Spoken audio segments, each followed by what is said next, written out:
ตรวจเลยน้องพี่น้องขี้เดียดเท่านังหนาพอเพชรเท่าไปอยากเห็นนังหนานะเขายังให้เล่านี้แถมเข่าอีกกระสอบหนึ่งมีจับกูนวันหน้าเปิดเทอมวันที่5นี้หรอกเป็นเมื่อยเป็นแบบหนึ่งมาเป็นเครียดเป็นแบบเป็นเครียดว่าสั้นซะ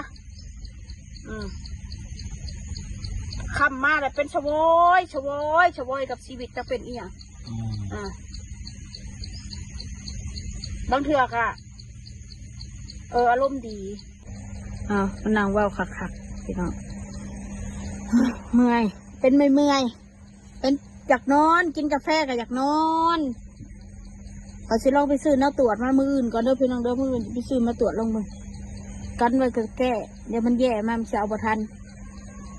ขอถามประเภทถ้าขอมีจะเสียอะไรไปสั่งก็จะเอาออกด้วยคนบอกว้าคนว่าบาปกรรมเอาโลดมีก็เลี้ยงตามดีตามเกิดเพื่อนมองอยู่สิบมีเลยนะก็แห้งแล้วนะส่องแซวลูกเอามาขอทานก็แล้วแต่แล้วเนาะเขาถามว่าคอยอยากได้บอลูอยากได้แต่ว่ามาในช่วงที่เขาลำบากเขาก็บ่อยากมีช่วงนี้เขาบ่มียังเขาก็บ่อยากมีเขาบ่อยากให้ลูกเขาถูกเงาเงามีปมแต่น้องมาหน้าผู้เดียวมันไม่มีเส้นเจอมาเขามาถามมาบอกก็เกิดมีอะไรเห็นอะไรไม่อันนี้รีพอดีเอาว่ากระบาดแล้วเมื่อวันนี้วอลเลนพิษกฎหมายอีกมันก็คิดได้เอาแล้วน้องพี่น้องมันมีแต่บ่หอดซาเมื่อ10 กว่ามื้อเลยมา10 กว่ามื้อแล้ว